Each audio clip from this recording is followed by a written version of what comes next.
Today on Monkey Life, disabled chimp Chocola begins to settle into Bryan's group and even makes friends with big girl Ash.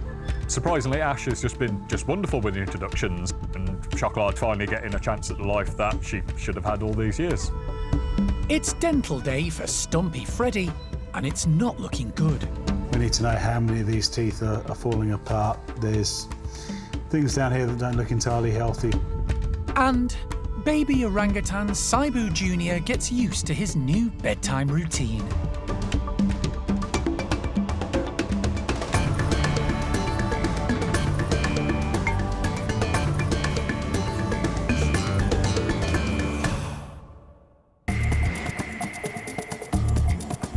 Monkey World in Dorset, buried deep in the English countryside, is the largest sanctuary of its kind on the planet. The team, led by Dr. Alison Cronin, rescue and rehabilitate abused and unwanted primates from all over the world. Boxes secured into place, everything's good. The park provides a home for more than 250 primates from 24 different species.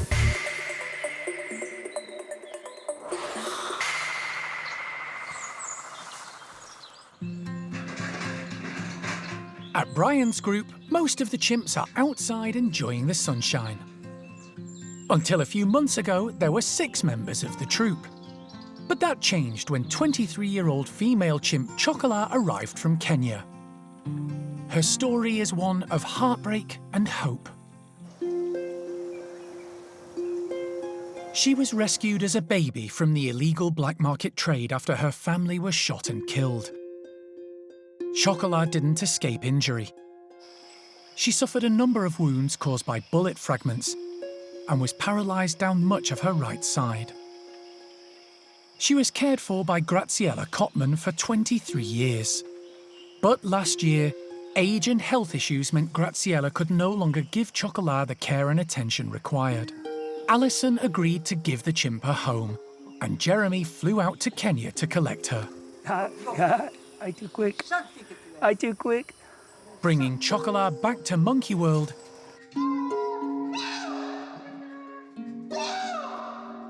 where she's been slowly integrated into Bryan's group.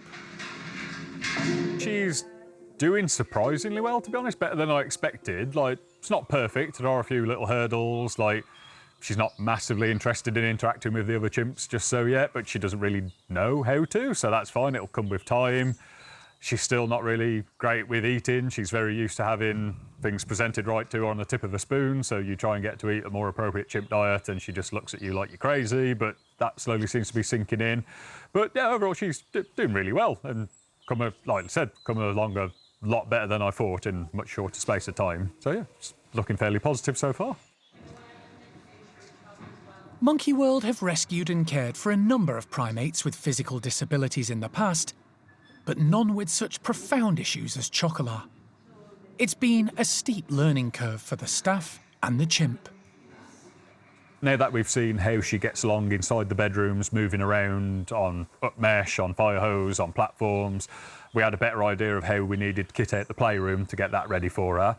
So now we've loaded a lot of platforms, we'd added a few steps up into those platforms as well. We'd basically completely gutted all the hosing from the house, put it in there a lot tighter, added some cargo nets to catch her if she does have any little falls from any areas. So just tried to cover as many bases as we can, just so it is a lot more comfortable in there. We are hoping that, yeah, being in a more dynamic space and just being shut in the back bedrooms will kind of broaden her horizons and make her more keen on interacting with the others, trying a bit more of the different diets and whatnot, and yeah, just looking out and exploring the world from the window. So hopefully this will actually get her interested in trying more things and getting her to realise there is more to life than just being sat there and getting spoon-fed yoghurt all the time. Introductions to Bryan's group have been going well, and so far, Chocola has met everyone apart from Rodders, who can be aggressive when introduced to new faces. Chocola has struck up a nice relationship with Kangu, a male rescued from Argentina 2 years ago. And female Ash, the largest in the group, has also welcomed the newbie. Surprisingly, Ash has just been wonderful with the introductions. she knows the drill now. She knows what it's up against. She saw Chocola. She didn't feel threatened at all, and so she was more open to just being friendly from the get-go, and Chocola definitely responded. And yeah, it's just little bits day by day, which is just quite the wonderful part of rescuing them, actually seeing them getting to be chimps again and understanding, oh no, this is what I'm meant to be doing, and she's finally getting a chance at the life that she should have had all these years. Even though it doesn't matter how many times you rescue the chimps or how many of them you get to know in your life, they are all just so individually wonderful. And again, just seeing those odd little personality quirks and seeing coming out their shells more, and yeah, she's a little delight actually. She's very, very sweet. So good days and bad days, but she's doing very, very well. Being able to enjoy the playroom has been a great advantage for Chocola. Using the space and moving around is helping to build up her muscles and joints. All good signs for her future.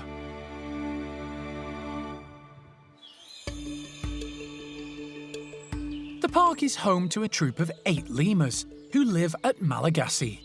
5 of them were born here and are now well into their 20s. A good age given the expected lifespan of a lemur in the wild is just 16 years. Today, the older quintet are making full use of their wonderful tree-filled enclosure. The 3 younger members, Al and troublesome twins Kurt and Friedrich, are being kept in the caged enclosure due to tensions when they're all together. Primate care staff member Finn is going to give the older lemurs a tasty delicacy. So today they're going to have dates in their ropes just because it's a bit of a treat. These guys love dried fruit. It's like one of their favourite things that we do give them as a reward, but because it is so high in sugar and things like that, we do try to limit how much we give them. So today is a bit of an extra special treat for everyone because the sun's out. To make things a bit more challenging, Finn is stringing up a series of ropes. It's not in there yet, buddy. And inserting the dates within the strands. But the inquisitive lemurs have already cottoned on that something extra special is on the menu. They know what's coming. They know that when these ropes go up that they're going to get something tasty. This is their perfect kind of enrichment. They love it so much. As you can see, the dates haven't even gone on the ropes yet, and everyone's just getting excited, climbing around. Even Fennel, bless her. Finn needs to work fast. With a favourite treat on offer, the lemurs don't hold back. The dates disappear as soon as he puts them up. Even the wobbly ropes aren't a hindrance. Fortunately, lemurs are perfectly adapted for this sort of challenge. Their hands have opposable digits, similar to humans, great for hanging onto the ropes, although it's still difficult to reach the dates at the same time. However, their sharp teeth and long tongues are perfect for extracting the mushed-up fruit. In the wild, they might use the same tactics on plants like cactus flowers. And as they do, their long, bushy tails work as a counterbalance to help them stay on the ropes. So the fact that the ropes are moving does make it a lot more tricky for them, which does keep them entertained for longer. It also keeps them on their toes. It gives them a chance to stimulate all of their muscles that they might not use during the day. It's also just something fun and different for them. It's another way that we can present their food to them, things like that, so they are getting the right amount of exercise as people are getting a lot older now, so it's just good to keep them on their feet. The group of 5 are getting on a bit, and not as agile as they once were. Twins Sirius and Indiana are 24 years old, and Himal and dominant female Fennel a year younger. Renton at 25 is the oldest in the troop, but today you wouldn't know it. Renton is getting a little bit older now, and he does have the excess weight from his chest area. So usually when we do the date ropes, Renton will hang back on the side a little bit. He will wait for the other guys to accidentally drop a couple of the dates, and then he will go in for the kill then. Whereas today, he has just been incredibly agile. He's been jumping up to the rope, he's been climbing across it, jumping back down. So yeah, he's really enjoyed himself. So it's really nice to see Renton just having lots of fun. Without the presence of Al and twins Kurt and Friedrich, the older lemurs have taken full advantage and had their fill of dates. Then, with the warm autumn sunshine dappled around the enclosure, they do what lemurs do best, basking in its heat. These guys love the sunshine. There's a complete difference in their mood on days where it is raining compared to where it's sunny, and I know that happens across the whole park, but these guys especially, there's nothing better for a lemur to do than sit in the sun and catch the rays.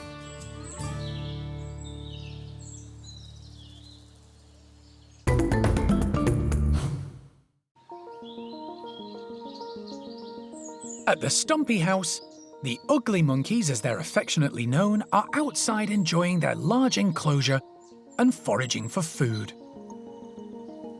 There are now just 3 stump-tailed macaques at the park. Males Freddy and Toto, and female Sylvie. The first group ever to arrive came from a British research laboratory 25 years ago. Sadly, due to old age and their previous lives, that number has dwindled and only one lab Stumpy is left, Sylvie. Of the other 2 remaining Stumpies at the park, Freddy is the oldest. He's thought to be about 33 years old and has experienced problems with his teeth recently. Today, the vets are going to take a look at an abscess which has erupted near his eye. A rotten tooth is thought to be the likely cause. We need to know how many of these teeth are falling apart. There's things down here that don't look entirely healthy, so we need to have a look at how the roots are, how many of these teeth are going to come out, and how to extract them most efficiently. Vet David Holler takes a number of x-rays to determine teeth and bone health. Unfortunately for Freddy, it soon becomes clear the team are going to have to deal with a number of issues. Got an abscess forming there as well. That broken front. Yeah. You can see it goes straight through the tooth and the hole there and then into the nasal cavity. David gets to work with the help of wildlife vet Rowena, who's been brought in to manage the anaesthesia. What heart rate? About 100. The team concentrate on the worst side of Freddy's mouth to start with. It's where we had the impaction and that infection going up. We've actually got a rotten piece of bone there as well. So that's all just come out. So we've got a big hole. A lot of Freddy's teeth are rotten and need to come out. Stump-tailed macaques are fairly robust primates who eat everything and anything. Stumpies in captivity can live longer than those in the wild, and at 33, Freddy is potentially outliving the usefulness of his molars. David has to remove a fair number. They're so rotten, they're not all coming out in one piece.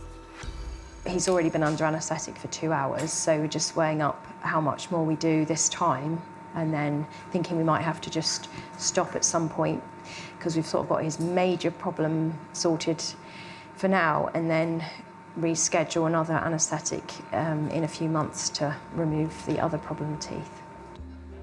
Let's turn over and take those 2 worst ones out that bottom side, the other side, and then wake him up, I think, for today. Okay. Oh, good. Good. Freddy is turned onto his other side, and David removes what he can in the time left. That'll do for today. We'll have another crack. Thank you. To finish off, he uses a specialist laser which kills bacteria and speeds up the healing process. Then Freddy is returned to his transport box to recover. For David and the team, it's been a longer job than they originally anticipated. Stump-tailed macaques seem to be very tough. They don't give you much outward sign of pain, much outside of discomfort. They just carry on and carry on. But yeah, what we've seen today had to have been causing some discomfort, and perhaps we will notice some changes in behaviour once we've completed the procedures and taken all of the bad teeth away. We may find that he'll be a bit more active, first up for food, who knows? But yeah, they're incredibly tough creatures, and it's one of the challenges of working with them is knowing when they're actually in pain and how much. Freddy will be given antibiotics and pain relief while his recovery is closely monitored over the coming days. But unfortunately, he'll have to go through a similar experience in the coming months to sort out the rest of his dental issues. A few weeks ago, the small monkey team carried out a big change around. As a result, 4 different species now live in the same house, but in 3 separate groups. They are 3 common squirrel monkeys, a pair of Saki monkeys, and cotton-top tamarin Mo, along with her housemate, red-bellied tamarin Red. 2 other squirrel monkeys, Kimbo and Nueve, have also moved to a new home. They're now at the end of the marmoset domestic house. The aim of the switch around was to alleviate the tension that had been building up between the squirrel monkeys. The idea is maybe at some point we might be able to mix 1 or 2 of those groups together so that we've got a nice big open top enclosure here, and at the moment it's only got the 3 squirrel monkeys in it, which they love, but there is plenty of room potentially to incorporate other people there as well. So it's basically seeing if anybody wants to be friends with each other and form a bit of a mixed species group. The team have already started introductions indoors between Sarki's Neva and Desmond, and the 3 squirrel monkeys, Logan, Lucille and Lopez. So far, it's gone pretty well. But for things to progress, they all need space, and the large open-top outside enclosure is perfect. Desmond knows it well. He lived there with his former partner, Chloe. But it will be a new experience for Neva, who's a lot more sprightly than her older male companion. In addition, she hasn't been in an open-top area before, which means the team have to adapt it to make it Neva-proof. Saki monkeys have been known to cover 10 metres in a single bound. And the team don't want Neva bounding out of the enclosure. We need to reduce that risk with some of the high things that we have in here. So we're going to lower those to reduce that risk, but we're going to put more mid-level, low-level and create a better network through the bushes so they can get to their insects and do everything else. The enclosure is ready, and the team are about to give the Saki monkeys the opportunity to test it out on their own.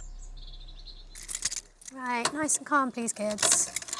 They want to make sure it's safe and suitable for the pair, and give Neva and Desmond the chance to explore it at their own pace, without the distraction of 3 squirrel monkeys leaping about.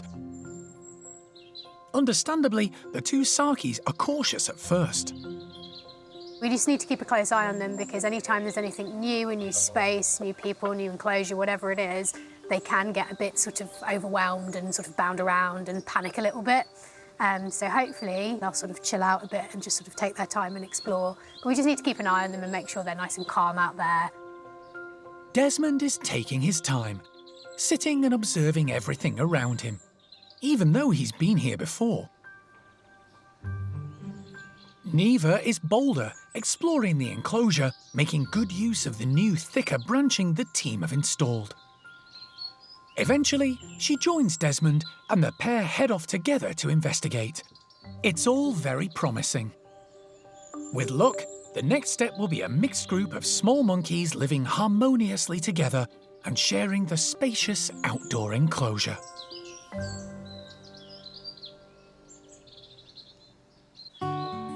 It's been 4 days since Alison returned from Dublin with 3-month-old orangutan Sibu Jr. Here you go. Oh, big boy. The infant male's mother was unable to care for him properly. So Monkey World, the European creche for orphaned and rejected orangutans, stepped in.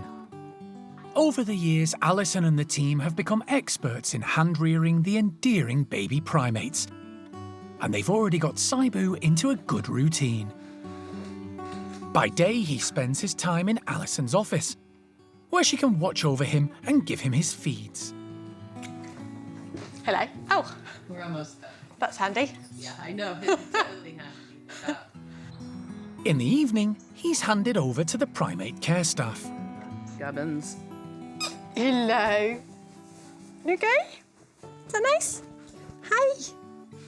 Who take it in turns to look after him through the night in one of the cottages on site.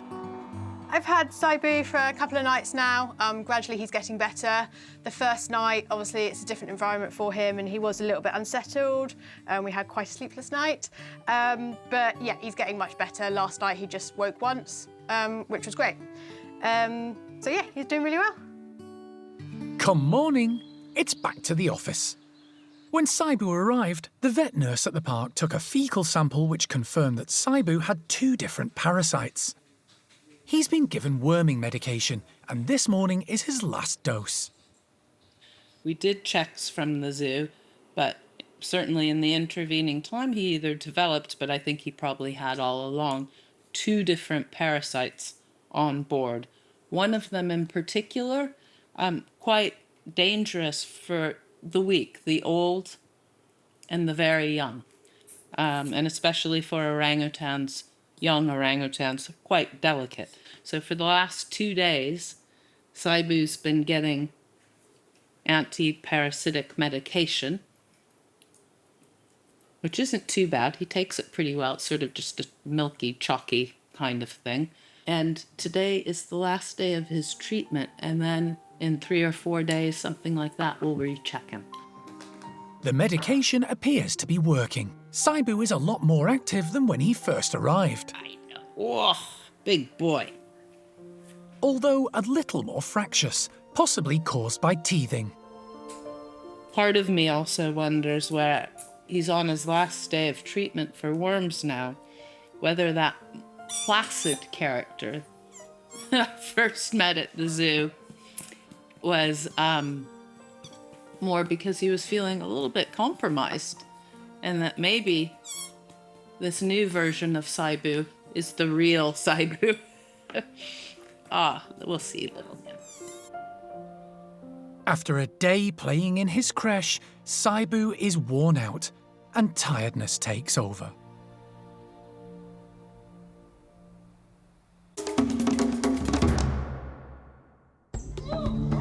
Next time on Monkey Life, Alison collects a pet tray Jeffroy's marmoset in need of a new home. Good boy.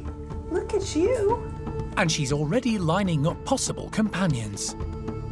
We've got 1 female and 2 other boys that are all single. And a carpet of leaves provides food and fun for the top woolies.